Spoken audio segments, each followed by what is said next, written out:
büyük büyük anne ile büyük büyük babayı temsili olarak evlendirip ailenin devamını sağlıyorlar. Benim ayağımın tam yanında bir dinozor durmuş milyonlarca yıl önce. Gazinolar derken o hani şarkı söylenen, dans edilen gazinolardan değil.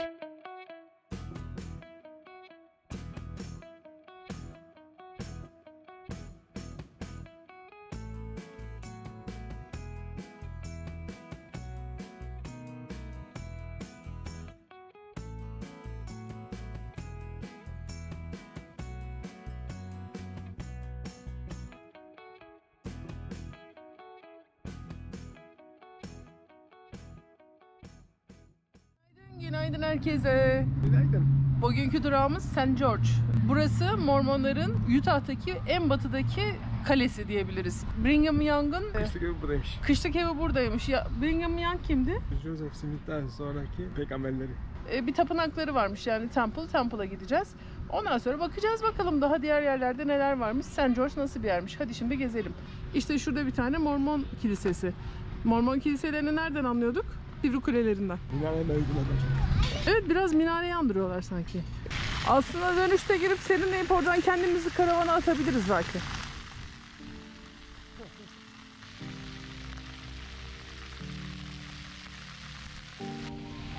Satılıkmış. Aa, bunlar hepsi satılıkmış. Hem parkı süslesinler diye koymuşlar hem de satılık yapmışlar. Çok enteresan.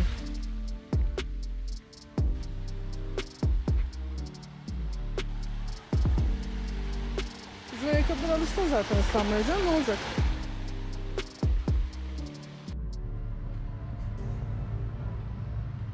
Sanırım bahçelerin ve parkların şeylerini satıyorlar, yerine yenilerini koyacaklar bunları.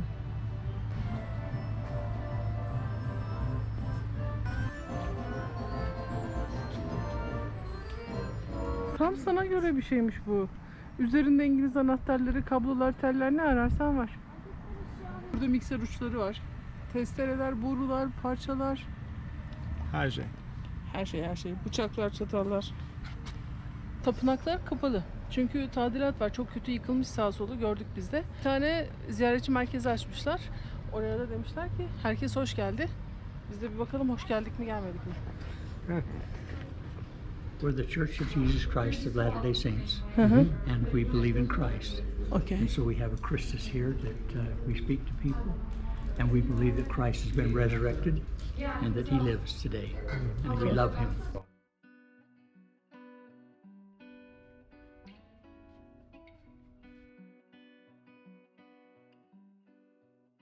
Built in 1871 through 1878. And it was built by the Church of Jesus Christ of Latter-day Saint pioneers. This is the first temple they built here. Then they built other temples around. This one is the most continuously operating temple in the church. By the way, what is your name? Robert Tippett. Thank you very much. He'll even tell you in Turkish. Biz içerideydik.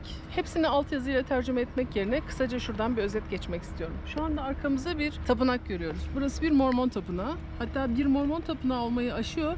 Mormonların ilk tapınağı burası. Utah'ın en batısında geldiklerinde yaptıkları ilk tapınak burasıymış. Dünya üzerinde 200'den fazla tapınaklar varmış.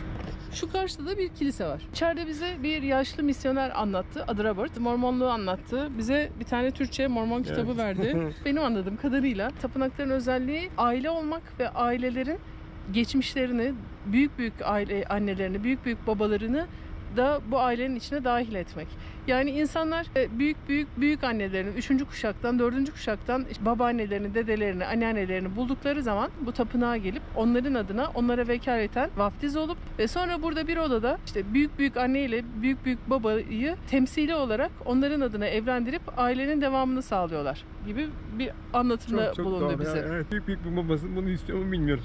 Evet, tabii onu kimse bilmiyor. Onlar Mormon olmak istiyorlar mı? Kimse bilmiyor. Ama onlar kendi şeylerinde, fikirlerinde ve akıllarında onları burada Mormonlaştırıyorlar ve onları burada evlendiriyorlar. Çünkü diyorlar ki aile olmak dünyadaki en önemli şeydir. Biz doğduğumuzda çaresiziz, biraz daha büyüdüğümüzde gene çaresiziz ve hep anneye ve babaya ihtiyacımız var. Ve aileler anne, baba ve çocuklardan oluşur. Birkaç tane aile bir araya geldiği zaman bir toplum oluşturur ve bu toplumlar birbirlerine destek olarak daha güçlü, daha kuvvetli hale gelirler. Ve biz daha güçlü ve daha kuvvetli bir aile olmak için, toplum olmak için birleşmemiz ve eskileri ve yaşlılarımızı ve atalarımızı bulmamız gerekiyor. Biz zaten bir aileyiz çünkü Allah bizim babamız, onun çocuklarıyız biz ve biz hepimiz bir aileyiz diye anlatıyorlar.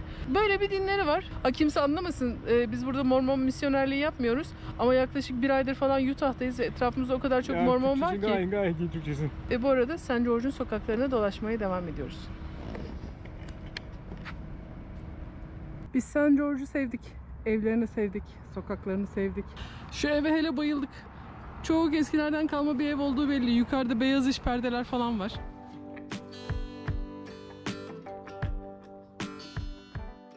St. George sokaklarında böyle bir şeye rastladık. Her kaldırımın kenarında bu şekilde soğudukları var. Öyle gidiyor. Karşıda da var aynı şekilde. Öbür tarafta da var aynı şekilde. Şimdi mesela bu yukarıdan gelen açık.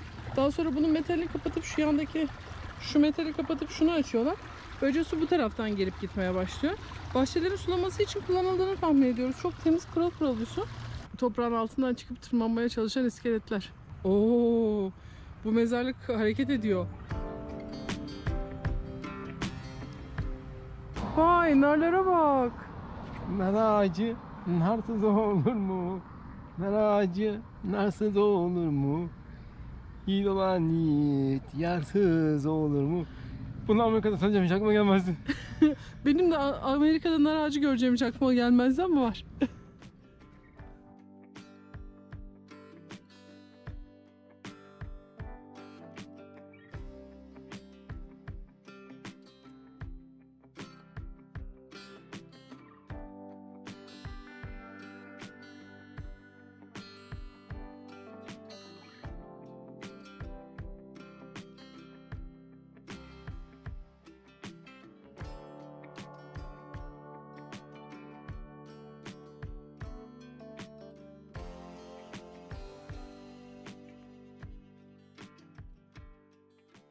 St. George'un tepelerindeyiz. Arkamızda St. George, o görünen oradaki, şuradaki beyaz binada az evvel geldiğimiz temple.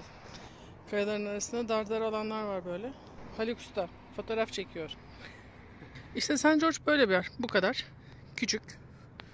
Şuradan başlıyor. Dediğimiz gibi Mormonların ilk tapınaklarının yapıldığı yer burası. Böyle de aslında daha uzağa doğru gidiyor. Uzunca bir zamandan beri gördüğümüz en büyük şehir burası. Burası çok fazla çölün içinde bir vahaya benziyor. O yüzden biz çok sevdik. Yani etraf çöl, evet, kırmızı topraklar yine. Ama ortası yemyeşil. Zion'a çok yakınız. Las Vegas'a çok yakınız. San Francisco'ya çok uzak değiliz. Hoover Dam yakında. Yani gidebileceğiniz her yer yakın.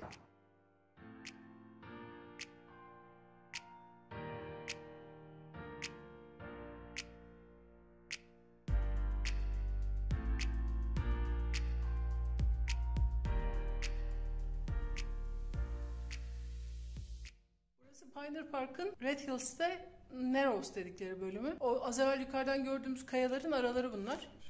Çok dar, evet, yani bir yere kadar gidebiliriz ama daha sonrasında gidemeyeceğimiz için çok da anlamlı değil ama böyle bir koridor olmuş. Evet, Sherlock gidiyor. Hadi git. Ben deli miyim diyor.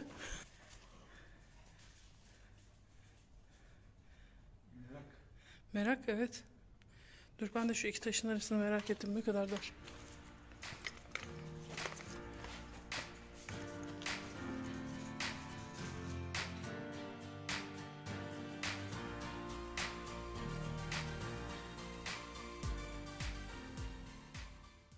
Desert Garden'dayız. Burası çöl çiçeklerinin, çöl bahçelerinin olduğu bir yer. Ve içinden Virgin River akıyor. Belki Netflix seyredenler bilirler Virgin River'ın dizisini. Nehrin üzerine öyle bir alan yapmışlar ki burada balık izleme alanı diye indik aşağıya. Ne acaba diye biz de merak etmiştik.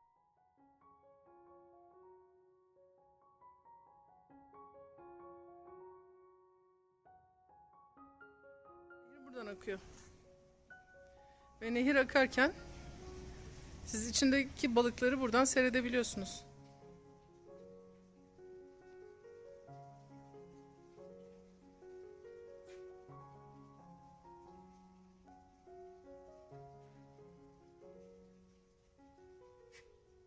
Her yerde çölde yetişen çiçekler var. Yanlarına tabelalarıyla birlikte.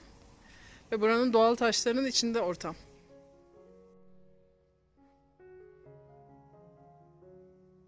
Bazıları bizim de tanıdık olduğumuz çiçekler. Şunlar mesela aloe veralar. Şu mordan bizim balkonumuzda da var ya da en azından çok benzeyeni. Ama bazıları yok.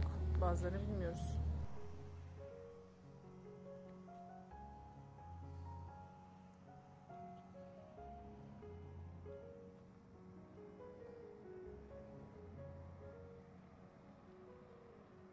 Benim ayağımın tam yanında bir dinozor durmuş.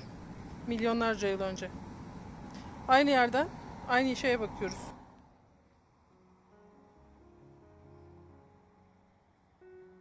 O zamanlar buralar nasıl görünüyordu acaba? Buradaki ayak izleri şu 3 türün ayak izleriymiş. Ve büyüklükleri böyle yanında bir insan durduğunda. Benim az evvel yanında durduğum şu Dilophosaurus büyük ihtimalle çok büyük ayak izleri çünkü. Virgin River.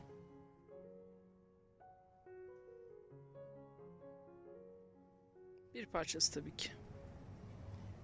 Bunlar da hayvanların geçememesi için yapılmış yollar. Normalde böyle ara yolda giderken böyle bir şey görüyorsunuz. Böyle bir yolu gördüğünüz yerde kesin bir açık çiftlik vardır. Hayvanlar serbesttir. İnekler, öküzler, bufalolar sokaklarda dolaşıyorlardır. Ve oradan dışarıya diğer tarafa geçmemeleri için böyle bir şey yapıyorlar. Ayakları takılsın geçemesinler diye. Parkın girişine böyle bir şey yapmaları da dışarıdan hayvanlar içeri giremesin, içeriden de kaplumbağa falan gibi hayvanlar dışarıya çıkamasın. Parkın doğallığı ve vahşiliği bozulmasın istiyorlar. Ayağınızı araya sokarsanız bilekleriniz kırılabilir.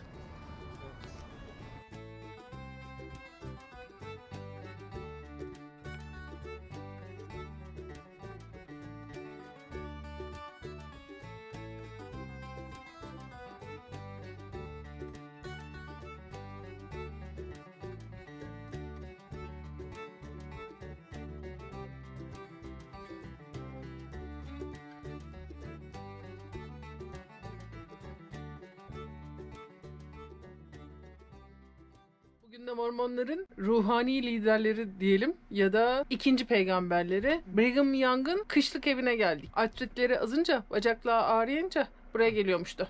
İşte kışlık ev burasıymış. Üstten de pek şirin bir ev. Yeşilli tuğlalı falan. Süslü püslü. Şu anda karavanla gelmiş, bir de Washington'dan gelmiş bir çift olarak bizi orada hazırda bekliyorlar. Gelsinler hemen anlatalım diye. I'm Sister Pulsifer. Can I ask your names? My name is Güneş. And Haluk. We are coming from Turkey. Turkey. Yes. Oh, welcome. Thank you. To Utah. Welcome to the Brigham Young Winter Home. Thank you. He was the second prophet of the Church of Jesus Christ of Latter-day Saints. So when he came here, that was in 1862, his health was getting poor and his legs were bad. This is a picture of Brigham Young and his 50th wife. Her name was Amelia Folsom Young. How many wives does he have? He had 56 wives and 57 children.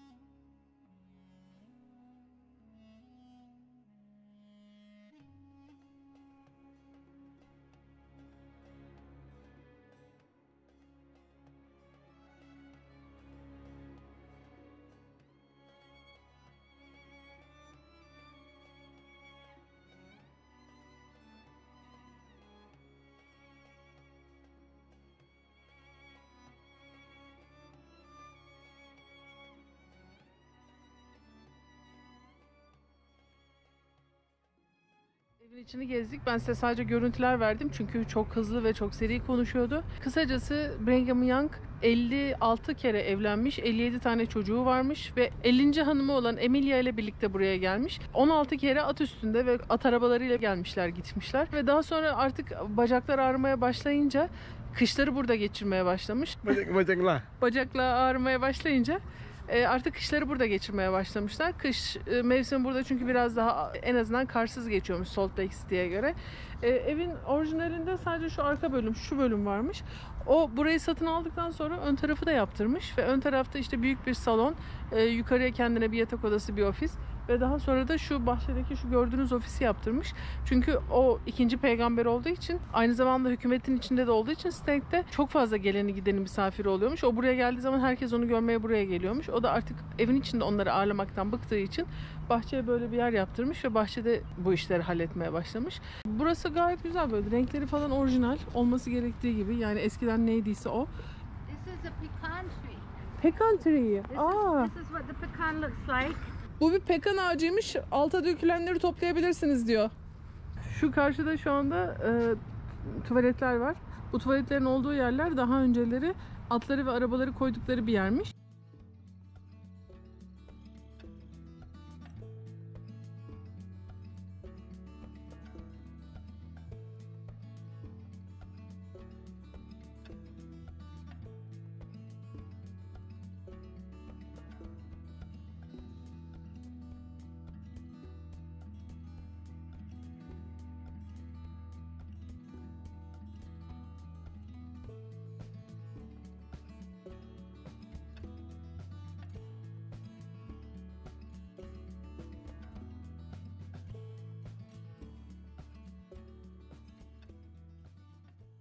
Yeni bir eyalet daha. Nevada. Nevada'ya girdik.